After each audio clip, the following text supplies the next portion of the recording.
Hello and welcome to Spectrum TV News at 9. I am Francis Oyima. It's coming to you live from Uyo, the capital city of Akwa Ibom State.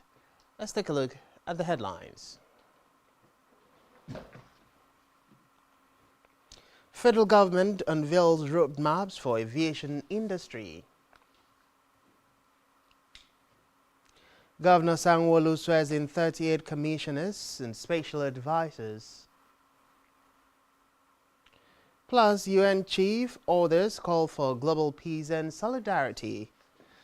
We will bring you details of these stories and more in a moment.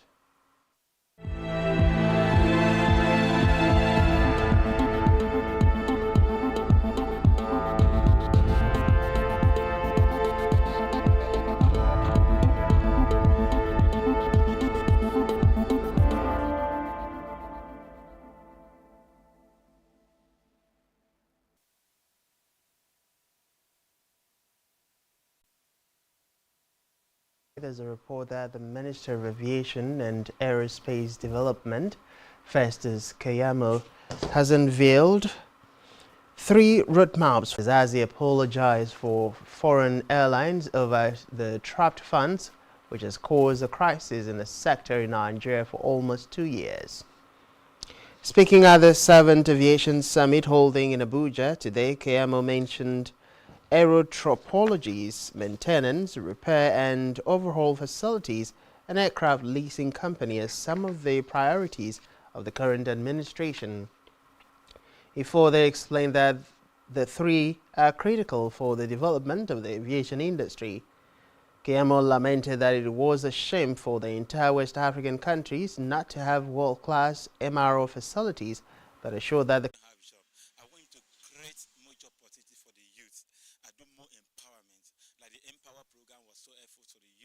so many programs that should be initiated to create employment and also make sure that small-scale businesses be everyone.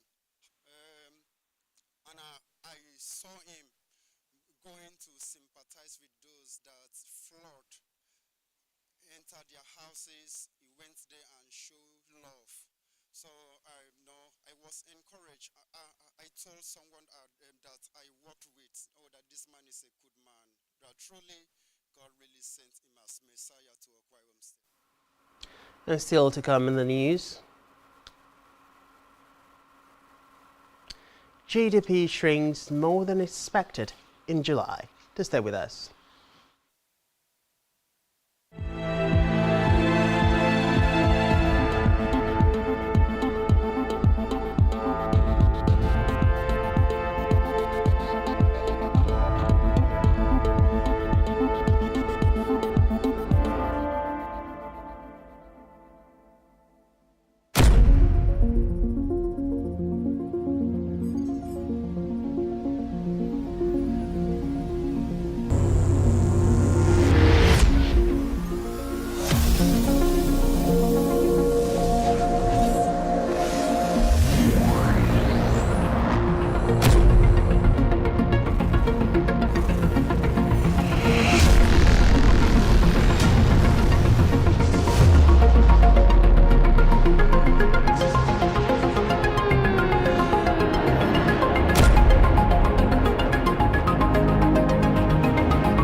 Business exists only to meet the needs of the people, but there's an extra advantage return on investment and so much more. Advertise on Spectrum Television, on StarTimes DTH Channel 421 and on free-to-air with a frequency of 12733. Spectrum Television, broadening your horizon.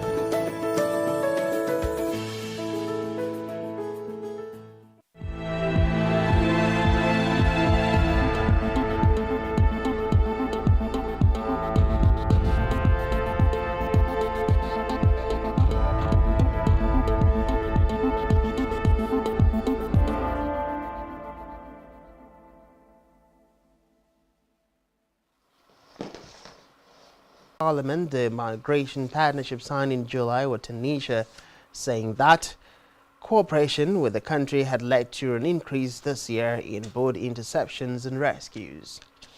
At a plenary session of the European Parliament in Strasbourg, European Commissioner Oliver Verheugen acknowledged that a number of recent developments were worrying. He said the difficult situation of migrant stock in border regions illustrates the urgency of redoubled efforts and cooperation closely in the matter. Oliver added that the socio-economic situation in Tunisia may strongly in the. Meanwhile, the European Commission has announced that the European Union is to provide disaster response equipment and humanitarian funding worth €500,000 to Libya. The Commission said the EU countries, Germany, Romania and Finland, offered tents, field, beds, blankets, 8T generators, food items, hospital tents and water tanks. According to the Commission, the humanitarian funding is to go to organizations operating on the ground to deliver life-saving health and water and sanitation supplies. Meanwhile, Libya's representation at the United Nations in Geneva, Switzerland, asked the EU for help on Tuesday after floods killed over 5,000 people. Earlier, the Turkish government promised to send 3 airplanes carrying rescue teams to distribute aid. In a related development, the Minister of Civil Aviation, Libya's Eastern Administration, Hachim Chikhout, has said that more than 5,300 bodies have been counted in Libya's flood-hit city of Derna. Chikhout said the number of dead is expected to rise and may even double. According to reports, massive destruction shattered the Mediterranean coastal city of Derna, home to about 100,000 people, where multi-story buildings on the river banks collapsed and houses and cars vanished in the raging waters.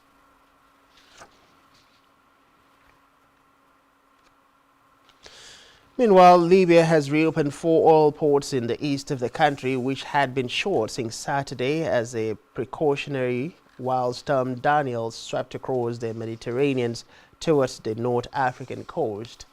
According to all Al Omran International Maritime Agencies, Brega, Es Sidra, Ras Lounouf and Zitina have now all restarted.